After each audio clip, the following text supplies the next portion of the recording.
नमस्कार, सुप्रभात बच्चों। कैसे हैं आप सभी?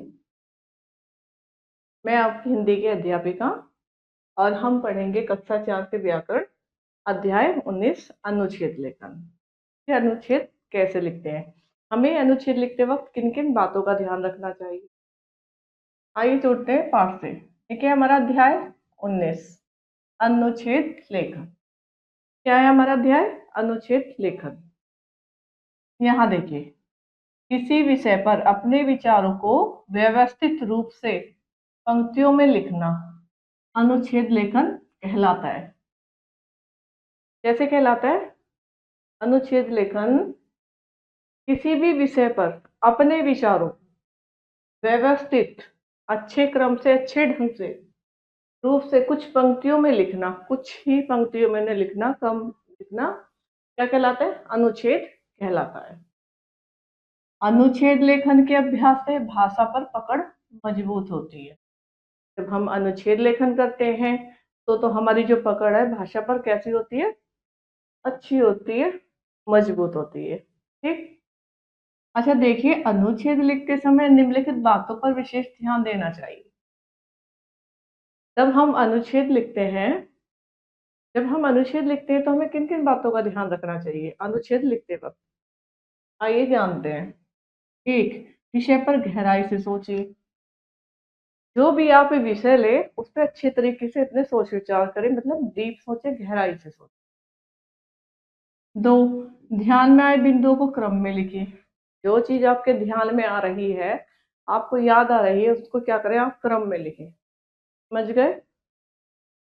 तीन, अपने विचारों को कम से कम शब्दों में अभिव्यक्त करें। मतलब अपने जो हम विचार लिखेंगे उसको हम कम से कम शब्दों में लिखें, ज्यादा बढ़ा चढ़ा कर ना लिखें। ज्यादा वो की जो सुंदरता है, उसका जो प्रभाव है वो कम हो जाएगा।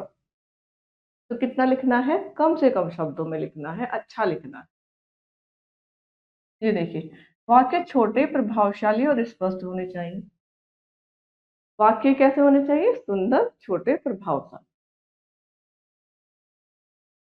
भाषा सरल हो।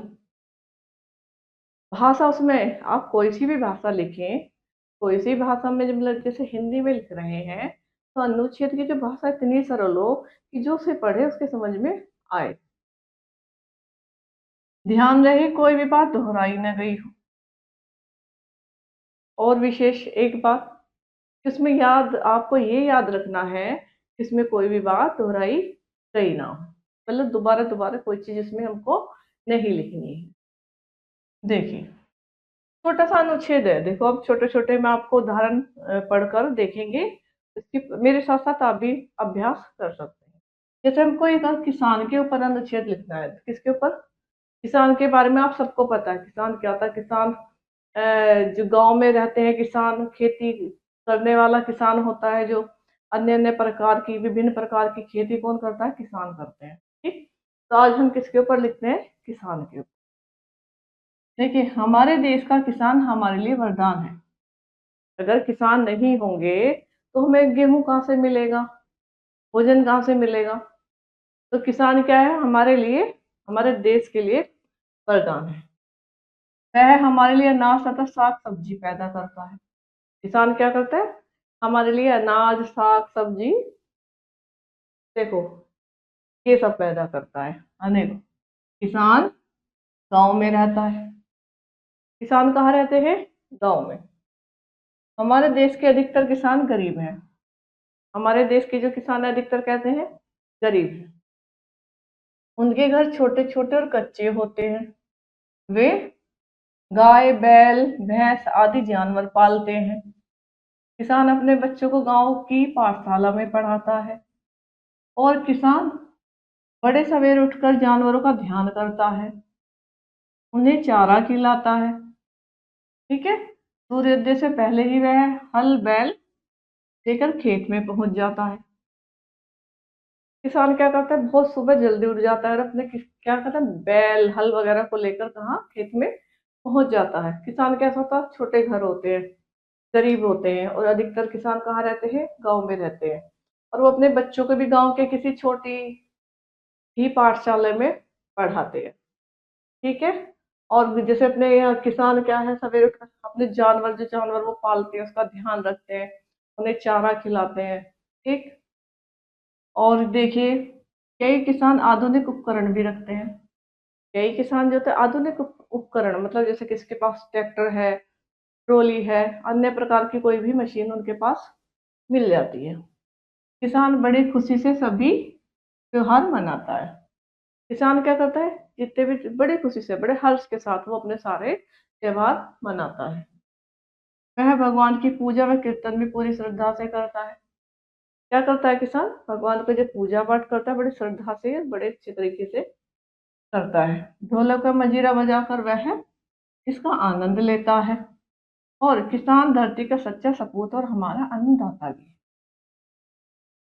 जब वो कीर्तन करता है, पूजा पाठ करता है, बड़ी श्रद्धा से करता है, ढोलक मंजीरे वगैरह बजाकर इसका आनंद लेता है। और क्या है, किसान धरती का सच्चा सपूत और हमारा अन्नदाता है। तो ये अनुच्छेद आपको समझ में आया होगा। आइए देखते हैं एक और उदाहरण। देखिए, मेरी प्रिय शिक्षिका। मेरी प्रिय शिक्षिका। मेरी प्रिय शिक्षिका मतलब, जैसे मेरे कहते हैं ना, हमारे जो, हम सबसे ज्यादा किस टीचर को पसंद करते हैं, जो हमें पढ़ाते हैं। इस पर देखिए, मेरे विद्यालय में कई शिक्षिकाएं हैं। पिछले 5 वर्षों से उनमें से कई शिक्षिकाओं ने मुझे पढ़ाया है। वे सभी मुझे अच्छी लगती हैं, लेकिन मुझे श्रीमती अंजू शर्मा सबसे प्रिय है। वे हमारी कक्षा अध्यापिका हैं। श्रीमती शर्मा एक विदेशी हंसमुख महिला है। जैसे ने लिखा कि हमारे जो विद्यालय में है कई शिक्षिकाएं हैं और कितनों ने मुझे पढ़ाया है। सभी मुझे बहुत अच्छी लगती हैं, लेकिन मुझे श्रीमती अंजू शर्मा सबसे ज्यादा प्रिय है, सबसे प्रिय है। वे हमारी कक्षा अध्यापिका है। और श्रीमती शर्मा एक विदुषी और हंसमुख महिला है। कैसी महिला है वो, हंसमुख। ठीक।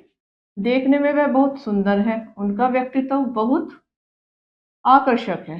उनकी आवाज बहुत साफ और मीठी है। वे हमें हिंदी पढ़ाती हैं। उनके पढ़ाने का ढंग बहुत अच्छा है। पढ़ाते वक्त बीच बीच में वे हमें छोटी छोटी कहानियां भी सुनाती हैं। इस प्रकार पढ़ने में हम सभी की रुचि बढ़ जाती है। जो हमारी है हिंदी पढ़ाती है, क्या करती है, वो बीच बीच में थोड़ी थोड़ी कहानी भी सुनाती है। उनका जो पढ़ाने का ढंग है बहुत अच्छा है, हमें पसंद आता है।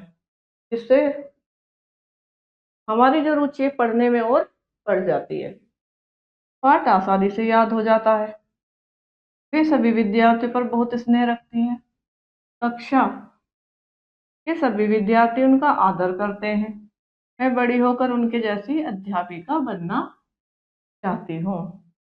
तो क्या करो, हमने अपने प्रिय शिक्षिका के बारे में ये सब बताया। आशा करती हूँ बच्चों आपको समझ में आया होगा। चलो देखते हैं एक और उदाहरण आपके साथ। ठीक है, पुस्तक मेला। अब छोटा सा अनुच्छेद लिखेंगे हम पुस्तक मेला पर। देखिए, हमारे शहर में एक पुस्तक मेला लगा था। हमारे शहर में पुस्तक मेला लगा था। कल रविवार था। मैं अपने पिताजी और छोटी बहन के साथ उसे देखने गया था। मेले में मेरे जैसे बहुत से बच्चे आए थे। उनमें पुरुष और महिलाएं भी थी। मेले में पुस्तकों के कई खंड थे। एक खंड में इतिहास भूगोल की पुस्तकें थी। दूसरे खंड में विज्ञान और गणित की पुस्तकें थी। तीसरे खंड में कहानी, उपन्यास और कविताओं की पुस्तकें थी तथा छोटे खंड में धार्मिक पुस्तकें थी। पिताजी हमें हर खंड में लेकर गए। उन्होंने सभी खंडों की जानकारी दी। मुझे विज्ञान और गणित का खंड बहुत पसंद आया। तो क्या है, पुस्तक मेला कि हमारे जो शहर में पुस्तक मेला लगा था। कल रविवार था। मैं पिताजी और छोटी बहन के साथ पुस्तक मेले में को देखने गया। मेले में मेरे जैसे बहुत बच्चे आए थे। उनमें कुछ पुरुष कुछ महिलाएं थी।